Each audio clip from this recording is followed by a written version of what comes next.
All right, let's do a quick tour on Sea Limited's Q1 2025 earnings report. It'll be a very short video. I'll go through how I assess the numbers and how I do a valuation of the business, what numbers are important. It's actually something that is very poorly understood. So Sea Limited is one of the stocks where I feel I have an edge, just simply because I think the market is in general doing a poor job understanding sort of the revenue mix of the company.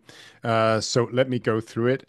This part over here is from their earnings report. Sea Limited is three businesses. There is the e-commerce business called Shopee. We have the digital financial services, which they rebranded to Money this quarter. And then we have the digital entertainment arm, which is the gaming company, the original company actually called Garena. So let's go through them one by one, and let's start by looking at e-commerce. Now, e-commerce is the most important thing when you invest in Sea Limited. You invest in the e-commerce platform, and like Mercado Libre, they're building digital financial services on their e-commerce platform. Which makes a ton of sense, but it's the e-commerce platform that matters. So the numbers I look at the GMV. The GMV here is the gross merchandise value, which is the total amount of sales occurring on their platform. So it tells me something about if their platform is growing and how fast it's growing. And we see it's growing by 21%, which is very high. Then you always see the revenue grow faster because of upsales and value-added services, stuff they put on it. That'll be sort of the theme for every e-commerce company out there. Now, then for Shopee, we look at the revenue number, but the revenue number for Shopee consists of what they call core marketplace revenue here, which is the ads business and the fees they charge from sellers and buyers. And the other part of the revenue is the value-added services. The value-added services is what they charge for logistics and other stuff. Now, you really want them to shrink the costs of selling on the platform, no, of sending, of logistic costs. So you don't want value-added services to grow, actually. You want it small. When they do marketing, that will be free. That will be free logistics on the first couple of purchases. So sometimes when they are ramping up marketing, you'll see value-added services decline. And since it's a part of the total revenue, it makes no sense to use total revenue when you assess whether sales are going good, whether the ads fees and fees from merchants are growing. So you need to look at core marketplace revenue. That's the number you want growing. And you see that it's growing 32% to 2.4 billion. Now I put that over here. That's one important number you want to be looking at. Then you have digital financial services, and you have the revenue there growing nicely, 58% to 787 million. I added that there. These two here, they'll be high margin revenue streams, very attractive revenue streams. Now, then you want to look at the gaming business, digital entertainment part. And this is also a place where some analytics get confused because you have two numbers. You have bookings and you have revenue. And here you want to be looking at bookings. Bookings is when I play Free Fire and I feel like I want to purchase a new skin or something. I put money on the platform and it becomes bookings right away. So bookings of Q1 tells you how many money was placed on into the game during Q1. GAAP revenue is an accounting measure. So the money I put on Garena or on Free Fire today or in Q1, they won't be calculated as revenue in total in Q1. They'll be deferred some revenue, which will only materialize as revenue later on.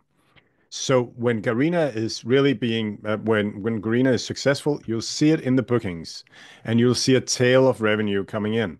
So in this quarter, we saw bookings growing 51% year over year, and it's actually in this quarter. So this is really, really strong. Um, and then let's see if we look at revenue, you see revenue is not really growing that much. It's 496 um, compared to 458 a year ago, and that's because of the deferred revenue, which might alter it in many ways. So for gaming business, we look at bookings, only bookings, right? And then we look at adjusted EBITDA. Adjusted EBITDA is the number where they use bookings, so they don't they take out the deferred part of the revenue. So adjusted EBITDA is what you want to be looking at. So that makes the problem about C Limited because when you look at the gaming business, the most correct number to use is the adjusted EBITDA. You don't want to use the GAAP numbers because then you'll be using revenues and deferred revenues and stuff like that. You want to use the adjusted numbers. And when you look at Shopee, you don't want to look at the logistics costs because they're not really a part of the business. They're just facilitating the business. So what I do is I just look at the two sort of revenue streams that is essential for me as investor, and that will be the core marketplace revenue plus digital financial services. That's high margin, high growth, and I have that here. High margin revenue is 3.2 billion for this quarter, and it's growing 40%. I did some estimations, and I think it's about 70% gross margin, these revenue streams. So that would, if we make a run rate yearly, I'll do that in the next slide. And then you want to look at, but you want to assess what is 3.2 times 4. That's almost 13 billion of high margin revenue growing at 40% plus. What is that worth? And you know from SaaS businesses what that type of business is worth. You'll be having an enterprise value to sales of at least 10, I would suggest, maybe even higher. And I feel C Limited is kind of a very strong business with good moats and a good future. So I would say that we would definitely be at 15%, 15 enterprise value to sales on the high margin part of the business. Now, on the gaming part of the business, we have EBITDA of 458 million now. It's usually around 250. So if this quarter was an outlier, then we would usually be at around 1 billion a year in adjusted EBITDA.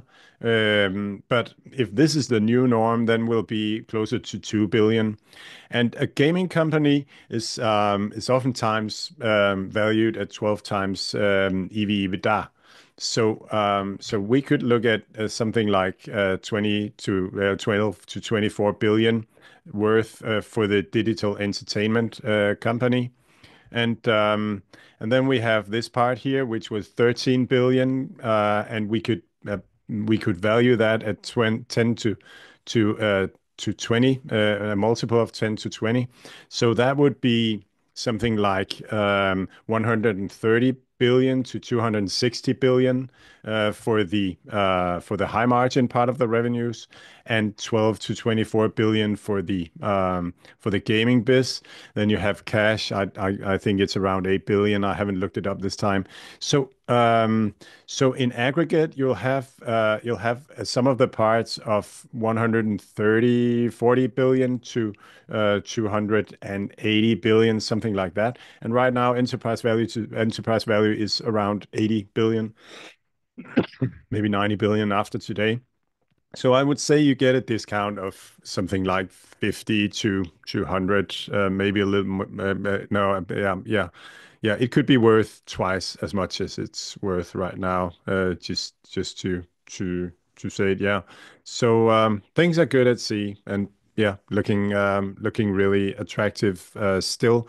Um, in my fund, I'm a little bit cautious because markets can be very irrational about this.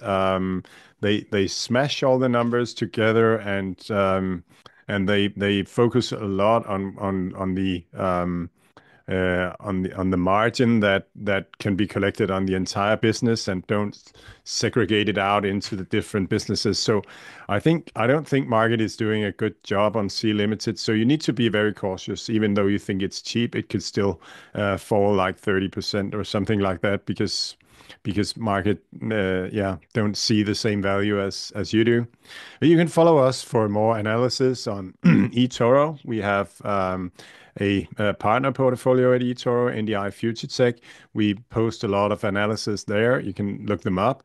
Then we have our homepage, NewDeal Invest, where you can subscribe to our weekly blog, and you can see the list of 200 plus tech stocks that we have in our PMI NDI portfolio. You can find us at LinkedIn, at Twitter. And then we have the podcast in Danish called Aktieuniverset, where we analyze tech stocks and talk about developments in tech, and have interviews with various experts, but it's only in Danish. So thanks for listening, and yeah, good luck with your investments.